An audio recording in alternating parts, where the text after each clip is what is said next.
everyone. Good morning. Today we will going to start first chapter of physics, and that is motion. Motion is very important and basic chapter of physics. So let's start. So in chemistry there are three states, and which one? So solid, liquid and gas. Just like in physics there are two states, rest, or you can also say that stationary and motion. So in physics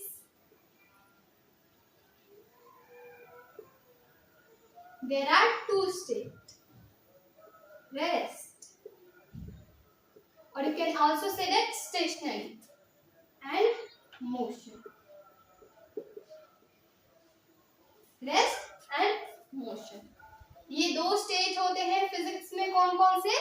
rest, और rest को ही हम बोलते हैं stationary and motion. And what is the differences between the rest and the motion? So the difference between the rest and the motion is the position change. Let's understand this with example. Suppose this is point A and this is point B, and a boy goes from point A to point B. So shall I consider it is a motion, or will I still consider it is a rest or stationary? तो क्या मैं इसे motion मान लूंगी या फिर अभी भी मैं ये मानूंगी कि ये रेस्ट में है? That means ये स्टेशनरी में है, क्योंकि हम रेस्ट को ही क्या बोलते हैं? Stationery. So first we understand about rest. So let's start.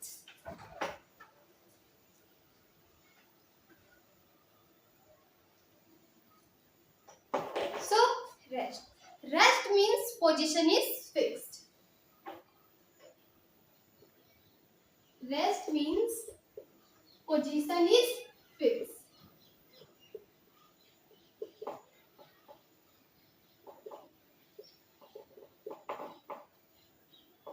जो भी ऑब्जेक्ट रेस्ट में होगा उसकी पोजीशन फिक्स होगी. Now what are the example of rest? Rest के क्या एग्जांपल्स हैं? So trees, house, school, factory, electric pole, these are the some examples of rest. ये कुछ एग्जांपल है रेस्ट के, जैसे कि trees, school, house, factory and electric pole. और बहुत सी चीजें हैं जो कि रेस्ट में रहती है. दैट मीन्स कि वो मोशन शो नहीं करती है. जो ट्रीज होते हैं, पेड़ होते हैं, वो भी रेस्ट में रहते हैं, वो मोशन शो नहीं करते हैं, वो एक ही जगह पे रहते हैं. और जो स्कूल होता है, हाउस होता है, because these are the permanent, ये परमानेंट होते हैं और ये मोशन शो नहीं करते हैं, ये होते हैं rest. So these are the some example of rest. इसलिए ये कुछ एग्जांपल है रेस्ट के. Now what is motion? अब मोशन क्या है? So let's understand this. So an object is said to be in motion when its position changes continuously with respect to time. Okay, taken as a reference point.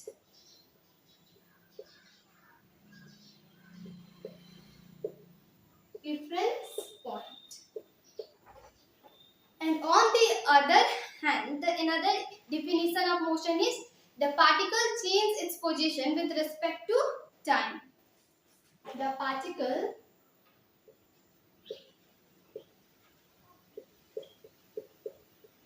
changes its position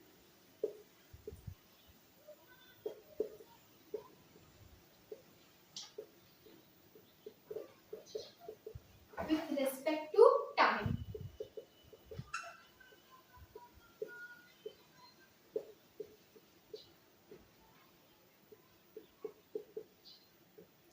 दोनों ही definition का कहने का मतलब है कि एक object या फिर किसी भी पार्टिकल को हम मोशन में कब बोलेंगे कि वो मोशन में है? जब टाइम के according, with respect to time, time के रिस्पेक्ट में उसका पोजीशन चेंज हो. मतलब कि वो रेफरेंस स्टेशनरी ऑब्जेक्ट या फिर स्टेशनरी पॉइंट से वो अपना पोजीशन चेंज करे और वो मोशन करे. That means एक सिंपल सा इसका definition है, the particle changes its position with respect to time. And now what is reference point? अब reference point क्या होता है? Let us understand this with example. Suppose this is a tree, right? And this is boy 1 and this is boy 2. Boy 1 says that I am standing at the distance of 10 meters from the tree. 10 meters. And boy 2 says that I am standing at the distance of 20 meters from the tree. From the tree 20 meters. Boy 1 यहाँ पे बोल रहा है कि मैं tree से कितनी दूरी पे खड़ा हूँ, कितने डिस्टेंस पे खड़ा हूँ, 10 मीटर. एंड बॉय 2 बोल रहा है मैं पेड़ से 20 मीटर की दूरी पर खड़ा हूँ. Right. So now I remove this tree. अब मैं इस ट्री को हटा देती हूँ.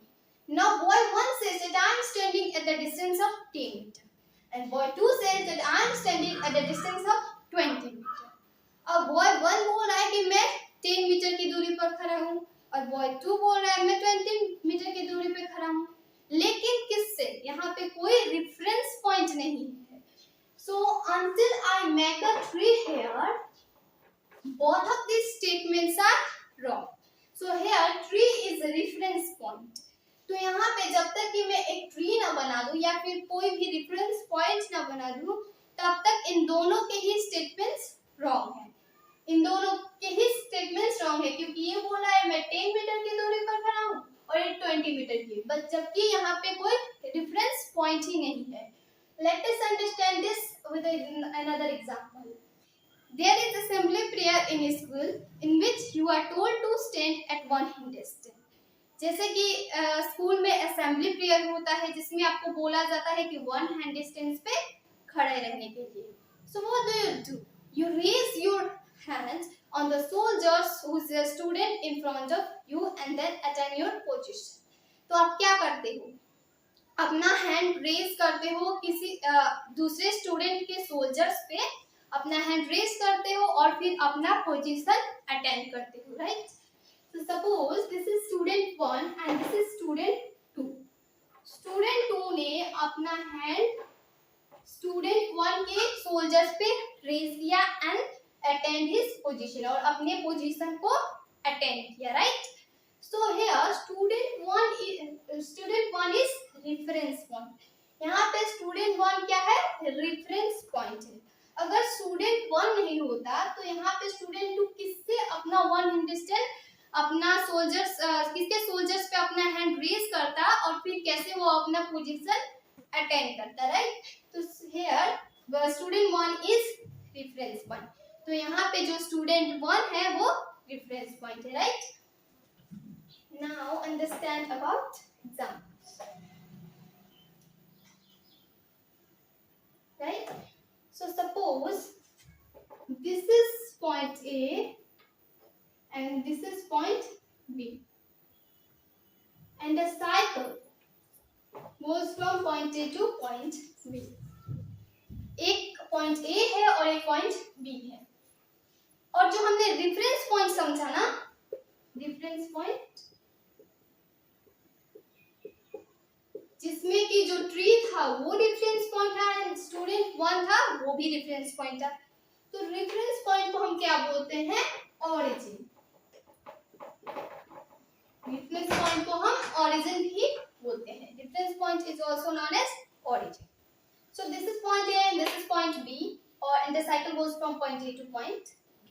ये पॉइंट ए है और ये पॉइंट बी है और एक साइकिल गुजरती है पॉइंट ए से पॉइंट बी तक. Now time is important along with motion. Whenever you change your position or do motion, even if it is a millisecond, but time also change. जब भी आप अपना पोजीशन चेंज करते हो और motion करते हो तो मोशन के साथ साथ टाइम भी बहुत ज्यादा इंपॉर्टेंट है बिकॉज टाइम ऑल्सो चेंज, क्योंकि टाइम ही चेंज होता है. सो जब भी आप अपना पोजीशन चेंज करते हो और मोशन करते हो तो टाइम चेंज होता है.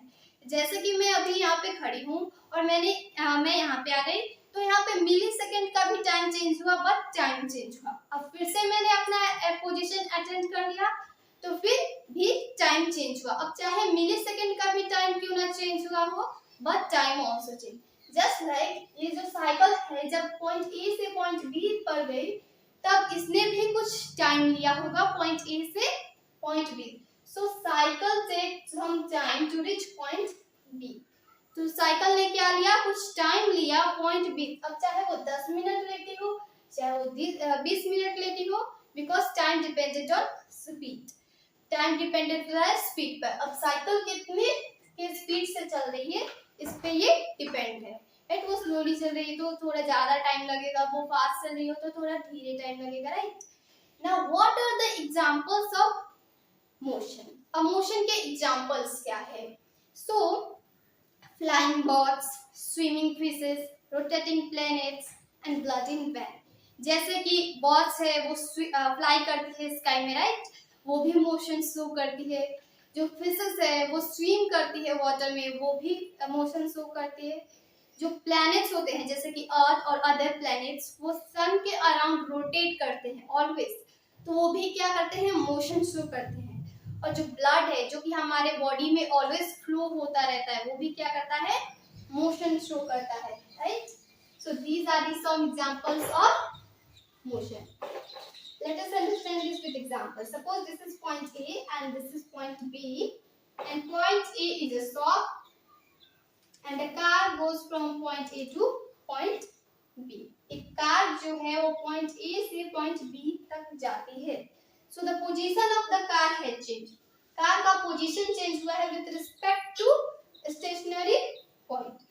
उसके stationary point के respect में उसका position change हुआ है. And car will take some time to reach point B. और कार ने कुछ टाइम भी लिया है point B तक पहुंचने में, right? So car is in motion. So this is what we call motion. So here our video